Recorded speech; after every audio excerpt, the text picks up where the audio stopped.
الذين قالوا ربنا الله ثم استقاموا ولا تحسبن الله غافلا عما يعمل الظالمون قال لا عاصم اليوم من أمر الله إلا من رحم. Assalamualaikum warahmatullahi wabarakatuh. Pemirsa Khalifah Trans 7 yang dirahmati Allah Subhanahu wa Ta'ala. Begitu indahnya lantunan ayat-ayat suci tadi. Nadanya terdengar berbeda, namun tetap dilafalkan dengan kaidah tajwid yang benar. Nabi Muhammad SAW telah mendorong umat agar memperbagus suaranya ketika membaca Al-Quran.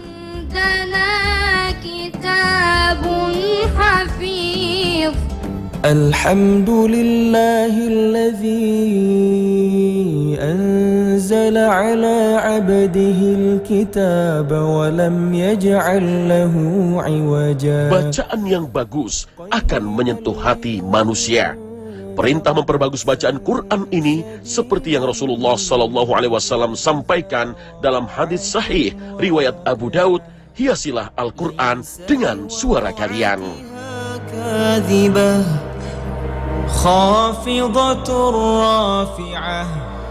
Saat ini Al-Quran banyak dilafalkan dengan nada berbeda. Apakah hal tersebut sesuai dengan kaidah pendidikan Al-Quran?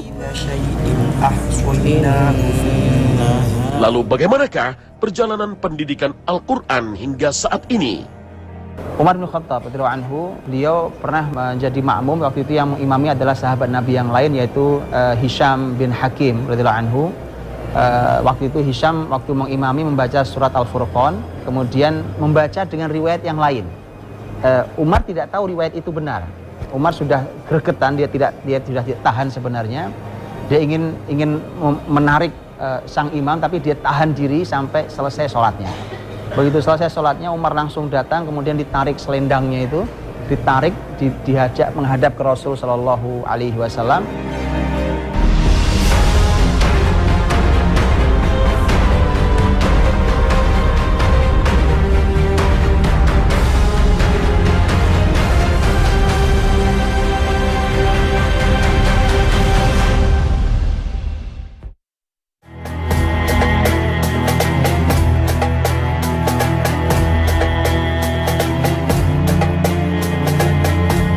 Tidak ada pendidikan terbaik bagi umat muslim di dunia selain pendidikan Al-Quran. Karena dalam pendidikan Al-Quran terdapat pendidikan karakter, pendidikan ketuhanan, dan kisah kehidupan manusia terdahulu hingga yang akan datang. Inilah firman Allah Subhanahu wa Ta'ala sebagai mukjizat terakhir di muka bumi, dan sepatutnya pula manusia mengamalkan dan mengajarkannya demi pondasi kebaikan dunia. Wal-laili idza yaghshaha. Wal-laili idza yaghshaha. Assalamualaikum warahmatullahi wabarakatuh. Mirsa Khalifah yang dirahmati Allah Subhanahu wa Ta'ala. Saya sedang ada di sebuah halaqah terbaik di muka bumi karena belajar Al-Quran dan mengajarkannya, dan ini mereka sedang belajar membaca Al-Quran, juga sedang mencoba menghafalnya. Bagaimana lebih lengkapnya kita akan mencoba meminta kepada Ustaz yang membimbingnya untuk kita berbincang.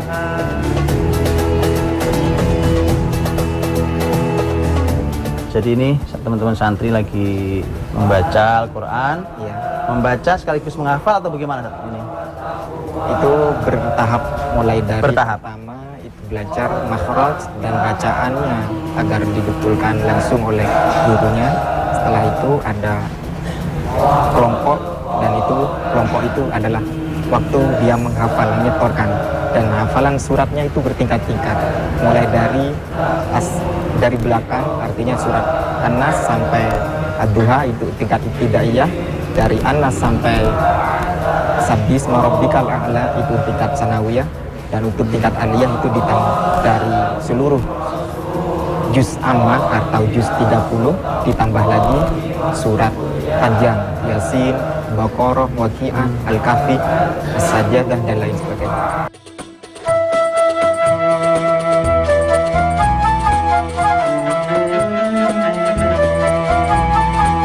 Metode talaqi adalah metode yang digunakan Rasulullah SAW dalam mengajarkan Al-Quran kepada para sahabat mulia di Mekah dan di Madinah.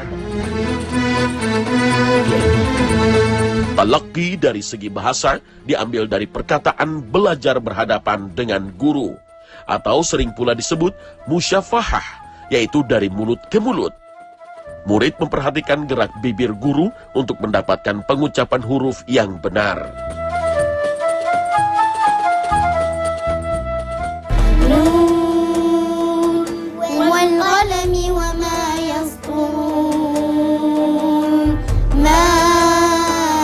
Metode ini pula yang terbukti efektif diterapkan di negeri ini, termasuk di pondok pesantren Lirboyo, Kediri, Jawa Timur ini. Tapi Abdul Mas'ud mengatakan dari 114 surat dalam Al-Quran keseluruhan, itu dia hafal 70 surat langsung dari lisan Rasul SAW.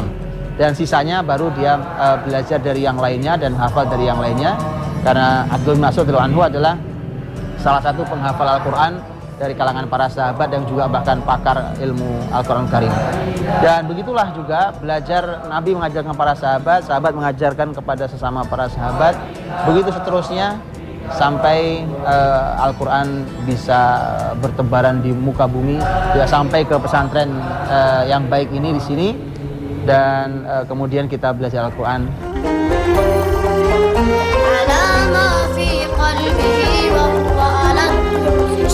Kitab suci Al-Quran adalah penyempurna kitab-kitab terdahulu. Karenanya Allah Subhanahu wa Ta'ala anugerahkan ilmu untuk menjaga kaidah maupun tata cara membaca Al-Quran. Ilmu ini kita kenal dengan ilmu tajwid. Bismillahirrahmanirrahim. Wa nasarnahum fakanu humul ghalibin. Asal kata tajwid berasal dari akar bahasa Arab jawwada, yujawwidu tajwidan, yang berarti memperbaiki atau memperindah. Hal ini sesuai dengan perintah Allah Subhanahu wa Ta'ala dalam Al-Quran surat Al-Muzammil ayat 4, dan bacalah Al-Quran itu dengan tartil. Tartil adalah membaca pelan-pelan, dibaca jelas setiap hurufnya sesuai tajwid dan tidak berlebihan.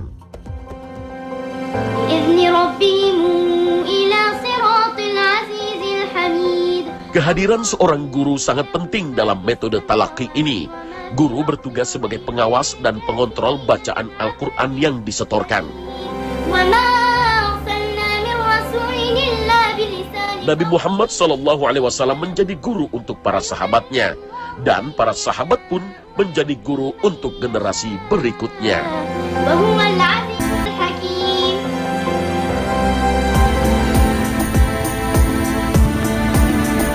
Rasulullah SAW pernah berpesan agar pembacaan Al-Quran itu diambil dan dipelajari dari 4 orang sahabat terkemuka. Dari hadis riwayat Bukhari, Rasulullah SAW bersabda, ambillah bacaan Quran itu dari 4 orang, yaitu Abdullah ibnu Mas'ud, Salim, Mu'adz bin Jabal, dan Ubay bin Ka'ab. Sebagaimana disampaikan oleh sahabat Nabi SAW bahwa kami dulu zaman Nabi SAW kami belajar Quran tidak lebih dari 10 ayat. Tapi 10 ayat itu dibaca dengan baik dan benar sampai dihafalnya, kemudian dipahami, kemudian sampai diamalkan, baru mereka menambah ayat-ayat berikutnya.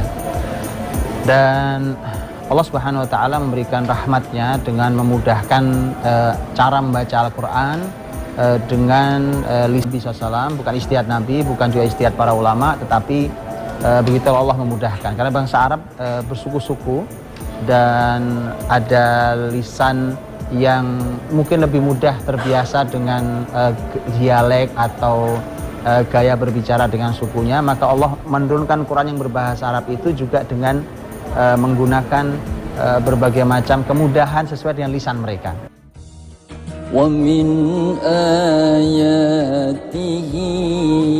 Suatu hari, boleh jadi pemirsa akan tertegun manakala mendengar seorang qori terkenal membaca Al-Quran dengan cara baca yang asing di telinga kita seperti ini.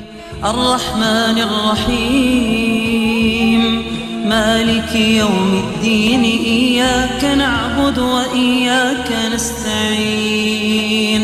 Alladhi khalaqaka suratin ma syaa rakkabak. Inna Allaha ma'as sabirin. ولا تقولوا لمن يقتل في سبيل الله أموات. Memang terdapat ragam pelafalan Al-Quran yang tercantum dalam sejarah. Rasulullah Shallallahu Alaihi Wasallam sendiri bersabda bahwa teknik pembacaan Al-Quran diturunkan dalam 7 dialek Arab. Beberapa riwayat lainnya menyebut berjumlah 10. Jumlah tersebut bukan bermakna 7 atau 10 jenis perbedaan bacaan, melainkan sebagai kiasan untuk menunjukkan jumlah yang banyak dan bermakna keringanan, kemudahan, dan keleluasaan. Keleluasaan bermakna bahwa bangsa Arab pada waktu itu terdiri dari begitu banyak suku dan kabilah, di mana masing-masing kabilah mempunyai perbedaan kosakata. Khawatirnya akan terjadi pertikaian karena mereka tidak paham. Mesti ini dibaca hanya di masyarakat yang paham atau membaca Al-Quran menggunakan riwayat yang biasa di negeri itu. Karena ini pernah terjadi bahkan di kalangan manusia terbaik, itu kalangan para sahabat Nabi Shallallahu Alaihi Wasallam. Umar bin Khattab radhiyallahu anhu, beliau pernah menjadi makmum. Waktu itu yang mengimami adalah sahabat Nabi yang lain, yaitu Hisham bin Hakim radhiyallahu anhu. Waktu itu Hisham waktu mengimami membaca surat Al-Furqan, kemudian membaca dengan riwayat yang lain. Umar tidak tahu riwayat itu benar. Umar sudah gregetan, dia sudah tahan sebenarnya. Dia ingin menarik sang imam, tapi dia tahan diri sampai selesai sholatnya.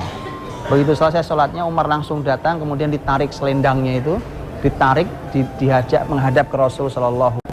Maka menghadaplah Hisham bin Hakim dan Umar bin Khattab. Kemudian Nabi SAW mengatakan, coba kau baca wahai Hisham. Kemudian dibaca. Begitu dibaca, Nabi SAW mengatakan, hakadha unzilat. Kata Nabi, begitulah diturunkannya. Quran diturunkan memang begitu cara bacanya. Kemudian coba Umar kau baca. Umar membaca surat yang sama dengan cara membaca yang sedikit berbeda. Kemudian Nabi juga mengatakan, hakadha unzilat. Kata Nabi, begitulah Quran itu diturunkan. Disitulah kemudian tahu bahwa ternyata dua-duanya benar. Cara membacanya kedua-duanya benar. Tentu ada pakemnya, tidak sembarang. Dan tidak boleh acak, tidak boleh asal membacanya, ada aturan kalau membaca dengan riwayat Hafs, ya riwayat Hafs. Islam yang bermula berkembang di Arab akhirnya meluas, hingga orang-orang non-Arab seperti Persia dan Syam mulai memeluk Islam. Hingga diperlukan cara belajar untuk membantu masyarakat dalam Al-Quran. Al-Quran semakin sempurna mu'jizatnya karena mampu menampung berbagai macam dialek. Sehingga setiap kabilah Arab, bahkan bangsa di luar Arab, bisa membaca, menghafal, dan memahami wahyu Allah Subhanahu wa Ta'ala tersebut. Umpamanya Abdullah bin Mas'ud radhiyallahu anhu, beliau nanti sepeninggal Rasul, beliau nanti menjadi guru besar Al-Quranul Karim di masyarakat tabi'in, sahabat dan tabi'in itu di masyarakat Kufah. Kemudian sahabat Abu Musa al-Asy'ari juga seorang ahli Al-Quran radhiyallahu anhu. Abu Musa al-Asy'ari aslinya adalah dari negeri Yaman, juga seorang ahli Al-Quran Al-Karim. Nanti beliau dikirim dan menjadi guru besar untuk ilmu Islam ini di kota Basrah. Abu Darda radhiyallahu anhu, umpamanya beliau mengajar Al-Quran di negeri Syam. Jadi bertebaran mereka di muka bumi. Maka setelah itulah terbentuk bahwa masyarakat Kufah membaca Quran sesuai dengan apa yang diajarkan oleh guru mereka, itu Abdullah bin Mas'ud. Masyarakat Basrah sesuai dengan yang diajarkan Abu Musa al-Asy'ari. Begitu seterusnya.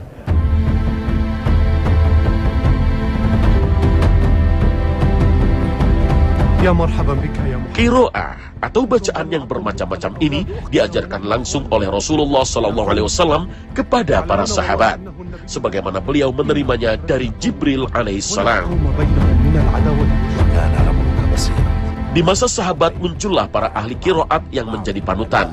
Yang termasyhur di antaranya Ubay bin Ka'ab, Uthman bin Affan, Ali bin Abi Thalib, dan Abdullah bin Mas'ud. Ibrahim wa Musa wa Isa fi nafar min al-anbiya'i alaihi salam.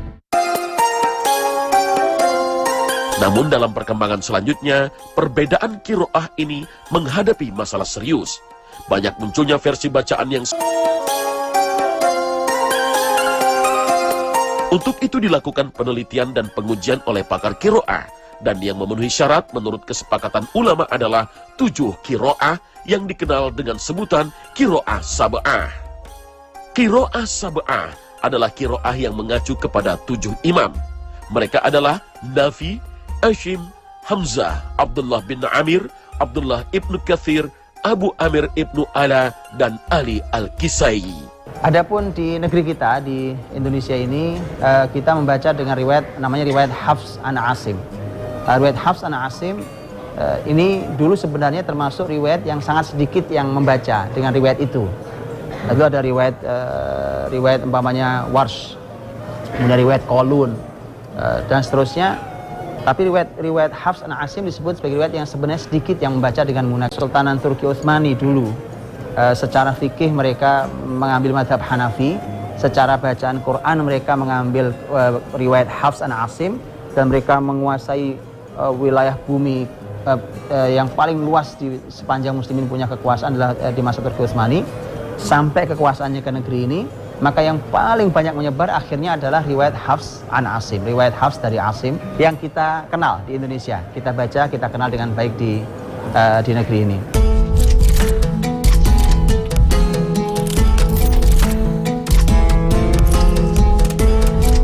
Pemirsa Khalifah, selain memerintahkan para sahabat untuk membaca Al-Quran dengan tajwid yang baik dan benar, Rasulullah SAW ternyata juga memerintahkan seluruh umatnya untuk membacanya dengan suara yang indah.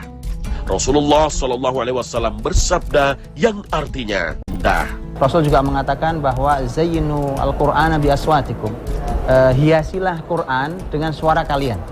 Nah, kalau hiasan berarti indah, jadi artinya baca Quran dengan penuh keindahan. Sebagus apapun suara dan bacaannya, tetap tidak boleh keluar dari kaidah ilmu tajwid.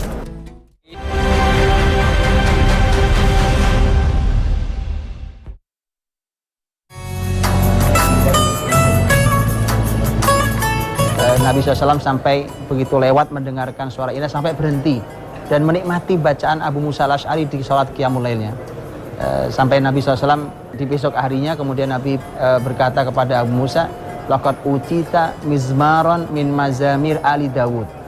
Sungguh engkau oleh Allah dianugerahi suara indah seperti suara Dawud alaihissalam. Dalam kisah Israiliyah disebutkan bahwa Dawud al-Jabur itu dengan suara sangat indah. Dalam Israiliyah disebutkan bahkan binatang bisa berhenti, itu bisa berhenti hanya untuk mendengarkan keindahan suara Dawud alaihissalam. Karenanya mesti dibaca dengan penuh keindahan, tapi tidak takalluf, artinya tidak memaksakan diri, alami saja. Suara indah seperti suara teman-teman kita, ya, saudara kita yang sedang, santri-santri kita yang sedang membaca Al-Quran, suara indah.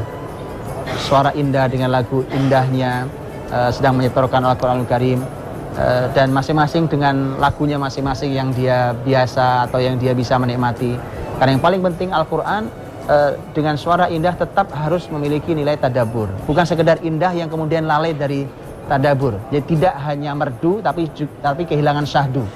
Itu jadi artinya dia merdu tapi juga syahdu dalam dirinya, ada tadabbur dalam hidupnya. Dengan itu maka menjadi hidup yang barokah, dan semoga Allah Subhanahu wa taala memberikan kepada kita semua Al-Quran sebagai wirid harian kita, nada dalam hidup kita, panduan dalam hidup kita, dan semoga Allah berikan keberkahan untuk semua kita dan keluarga kita dengan Al-Quran Karim. Wallahu ta'ala alam bisawab. Assalamualaikum warahmatullahi wabarakatuh.